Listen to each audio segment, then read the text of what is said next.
So you're thinking about moving to Fort Lauderdale or the surrounding area, and you're hearing about the low inventory here, and you're wondering, is now a good time to look at buying new construction? Well, there's some things you're going to want to know, and we're going to tell you about them, and we're going to get started on it right now.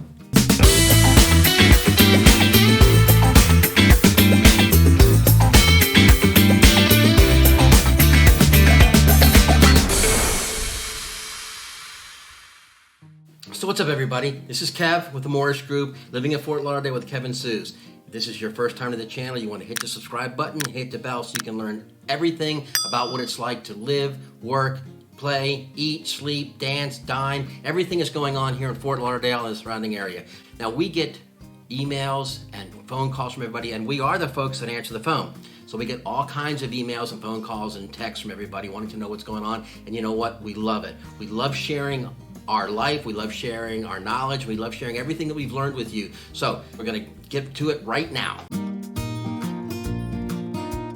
There's 800 North by 808 Victoria Park, Townhouse Limited Partnership, Cassia Estates and Cassia Commons by Pulte, Oak Tree also by Pulte, and Azalea Isle by Lennar. These are some of the new home communities here in the Fort Lauderdale and surrounding area that we're going to talk about today.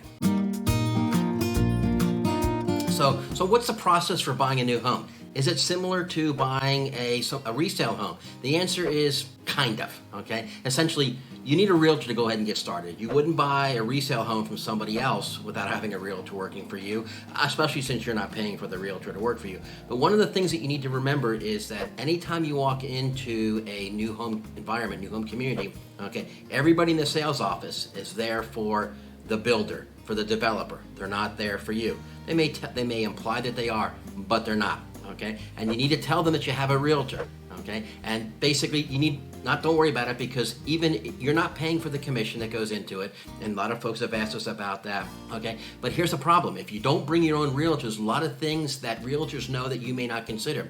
For example, we have one of our clients who wanted to buy at a couple of home sites, and they were trying to coordinate it with selling their existing property so that they could basically afford to buy the new home.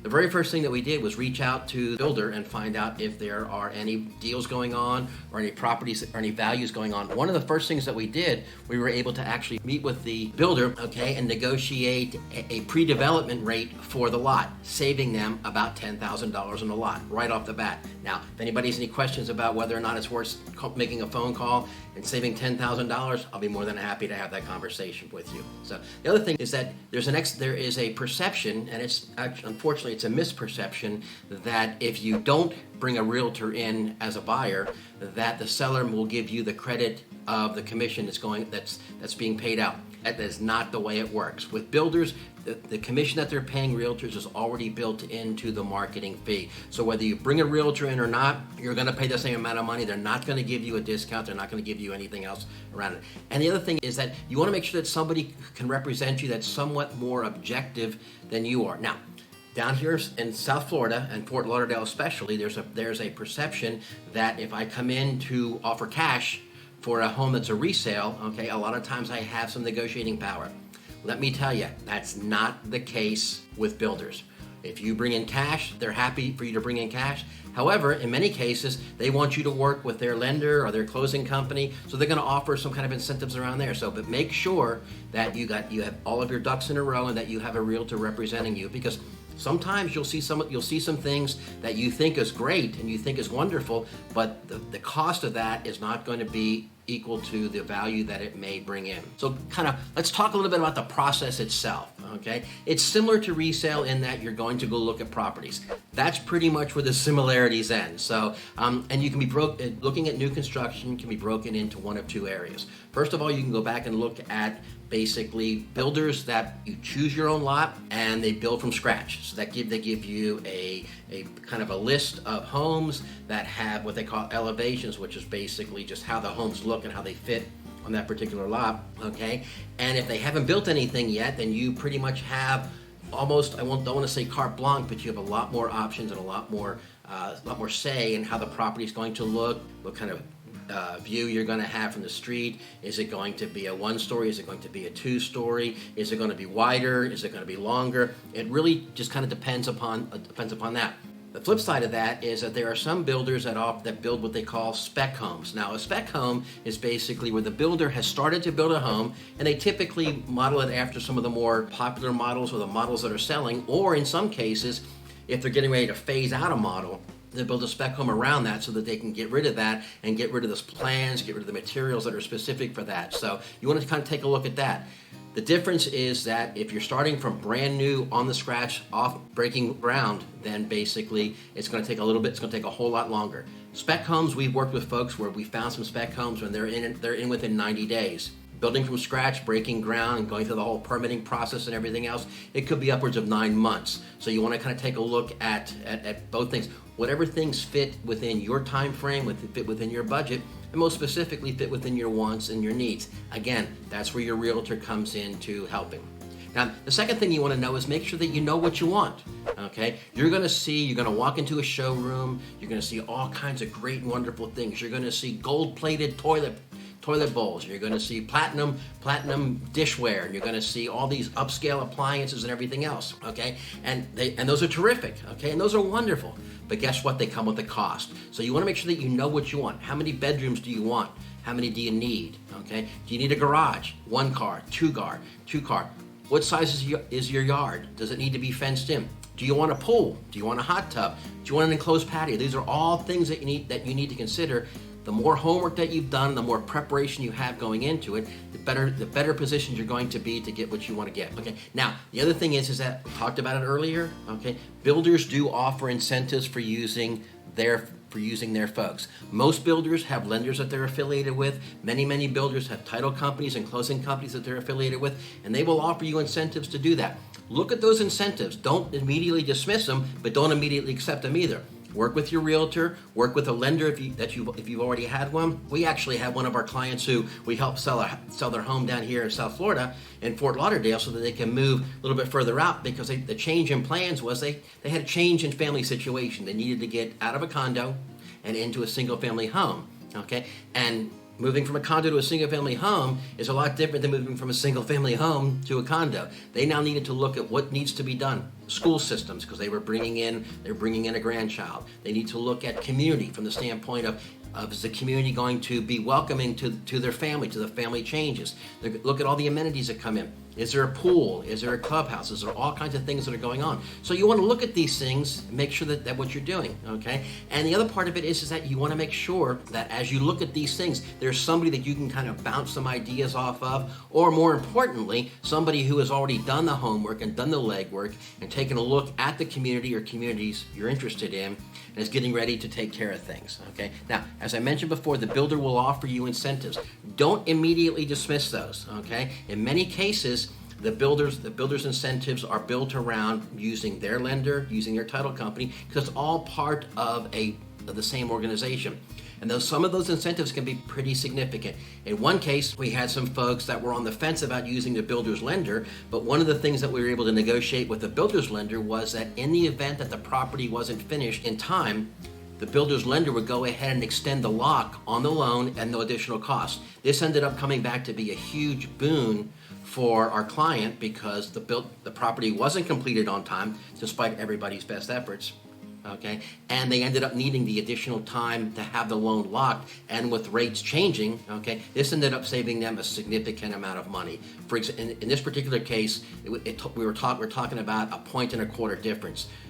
The market ran south. We were able to keep them in at the rate that they negotiated before the market took off. This was a huge thing for our clients. So the other thing is that from a title company perspective, okay, I recommend that you talk to settlement attorneys. I recommend that you do your due diligence and talk to your realtor to make sure that they have done their due diligence. In this particular case, because the settlement attorney was already familiar with the transactions, already familiar with the builder, already familiar with the neighborhood, a lot of the pre-work had already been done, which ended up resulting in less time and significantly less cost in doing that. So again, basically the other thing, you just need to kind of plan for this. Now, one of the biggest benefits of having a realtor involved in this is going to be that you have somebody else that's doing this on your behalf. Okay, there needs to be a plan. As you're looking at this, you need to make sure that the house is being built according to your specifications and according to your desires, and especially according to the contract. Now, the second thing is that somebody needs to reach out and be able to reach out and talk to that builder and talk to the builder in their language, okay? Most folks buy one, maybe two homes in their life. Suzanne and I, we do multiple transactions a month. So we're used to talking to realtors, we're used to talking to builders and lenders, and we're also used to talking to title companies. So we know how it's supposed to work, we know how it's supposed to go. We'll work on your behalf. We'll set up the whole project plan. We'll reach out to the builder. We'll make sure that all the milestones and deliverables are met. If there's going to be a problem, for example, maybe a permit's being delayed, maybe air conditioning is being delayed, maybe something changed, they weren't made aware of it. Okay, these are things that we can intervene in on your behalf and get these things taken care of. We were able to reach out to a builder and basically work out an arrangement with them where a home that was going to close 30 days after it was supposed to closed on time, because we basically went out and talked and had a conversation with the builder and explained, hey, look, there are some contingencies here where these folks need to be in time for school to start. Okay, so the air conditioner needs to be delivered, so it would be beneficial for everybody involved if you could work a little harder at getting your AC vendor to deliver the air conditioner. Okay, then there are other things that you need to be concerned about too. Okay, are the homes as built? Okay, or they start from scratch. Again, we talked about this a little bit earlier. Okay, starting from scratch means that basically it's going to be an extended period of time. It could be upwards of 9 or 10 months down here in Fort Lauderdale. Whereas if somebody's already started with the home, then basically it could be as little as 60 to 90 days. So again, talk to your realtor, talk about the plan, talk about what your goals and your objectives are. Also, in the event that you have to work, if you need to sell your existing home and you're not from this area, okay, we can reach out to a number of our colleagues. We have a huge referral network that is basically nationwide. And in some cases, we've worked with folks that are outside of the United States working on referrals. So if you need to sell your home, or if you need to sell a vacation home, or you need to work with a lender, or you're not familiar with it, reach out to us. We can work on your behalf with the builder, with the lenders, and everybody else. We'll help you sit down and compare what the builder says to what an external lender says. We'll compare what the builder's settlement company says, along with what other settlement companies say. So we'll look at reasonable and customary. We'll help you get that taken care of. Let's talk a little bit about custom upgrades. A lot of folks are happy with what the builder builds, and they're happy with using the building standard things. However, there are a number of folks who kind of want to have a little bit more say in what's going on, so they want to know if custom upgrades are available. Well, now depending upon when you start, if you're starting from scratch and they're breaking ground, basically the world is your oyster, and you can get pretty much whatever you want to get. I will caution you to make sure that you don't overspend on upgrades and accessories to outprice the value of your home versus the neighborhood. We've run into this one time where we had a potential customer who purchased a new home, and then unfortunately, due to some circumstances that were outside of their control, they actually ended up having to sell it less than a year later. Well, they had gone through, they made all the things that they wanted to do, making the home theirs and all these little custom things that they wanted to have done. When they factored out the cost of everything, the value of the properties in that particular neighborhood was less than the cost of what they initially paid when they factored in all of the updates and all the upgrades. So you want to exercise a little bit of caution, you want to exercise a little bit of self-control in doing that. Okay. The other thing that you want to talk about is what upgrades are important to you. Now, there's a difference between what you need from the standpoint of bedrooms, bathrooms, cars in the garage, size of the lot. Do you need a fence? Do you need 1 story, 2 story, so on and so forth? And versus what you want. Okay. Now, I mean, a lot of us want to have a lot of things, but we want to make sure that we kind of balance the wants and the needs from the standpoint of the upgrades. When you walk into a builder's facility or a builder's office, okay, there will be upgrades galore. Anything from tile to carpet to trim to paint to kitchen appliances to bathroom fixtures to roof types, anything from shingle to tile to porcelain to metal, all kinds of fun things. Make sure that you have that list in mind and looking at the things that you need and also identifying some of the things that you may want, because at some point in time there's going to have to be a trade-off. You obviously do not want to pay more for the things that you want that will set you and put you in a position where you're going to outprice the value of the house, of the property in the neighborhood. Okay. The other thing is that you want to take a look at some of the things, some of the upgrades that you may want, maybe something that you want to do later. Maybe you don't want to have the builder charge you a lot more to have one of their contractors come in and put the fence in place. Okay? Or perhaps you want to have a certain type of a pool that isn't available from the builder's. Okay? Or maybe what you want to do is you want to have a certain window type or a certain type of siding on the house. These are all kinds of things that you want to talk about, that you need to understand and you need to prepare for. Again, working with your realtor and professionals like us are going to make sure that we keep these things in mind and we kind of keep you on track. And in some cases where we've had to, in the past, we've had to rein some folks in. We had some folks that they basically wanted to add instead of 2-car garage, they wanted to go with a 3-car garage. The challenge with that was that the lot they really liked was not conducive to a 3-car garage, which caused them to have to go look at a different lot. And it ended up being where the cost of what they wanted would have added an additional $110,000 to the price of the property. And it was something that when we sat down and went through the numbers and they saw that was kind of a rude awakening, and it made it something of a disappointing effort as opposed to being exciting and happy and all kinds of looking to get everything done. So it was a little bit of a downer for that. So these are the kind of things that you want to take a look at. Make sure that you understand what you want versus what you need, and look at the upgrades that are available. As I said, if you walk in there, they will basically tell you you can have anything that you want. I mean, we've seen everything from $6,000 a piece porcelain tile for the roofing, okay, which looks beautiful and lasts forever, but you don't want to have a roof that actually costs more than your house, for example. So while we're talking about all these different new construction, everything that's going on down here in Fort Lauderdale, there are a couple of communities that we actually liked a lot better than some of the other ones. Some of them are based upon the location, some of them are based upon builders that we've worked with in the past, and some of them are a combination of both. One of the ones we really like is 800 North, okay? And what this does is this provides a very, very valuable option, and it's very, very infrequent that you find this down here in Fort Lauderdale. But actually you have an opportunity to build a home on your own lot in an already established community. There's a significant amount of benefit to this. You already know what the amenities are in the community. You have an opportunity to go back and see what the other properties are like in the surrounding area, and you get a chance to kind of evaluate the community before you move in. A huge bonus. Another one we like is Oak Tree by Pulte. Pulte is a national builder, very reputable builder. We've done some work with them in the past. They are very good. They stand by their product and they are good for their words. And Pulte offers in Oak Tree, they offer some townhomes and single-family homes in locations that are very close to downtown Fort Lauderdale, close to the beaches, the restaurants, entertainment, and everything else, and it's very close, and they're actually very reasonably priced for the area. The other community that we like is Casilla Estates, and it's their single-family homes, and they have lower HOA fees, and they have no CDDs, which are community development districts.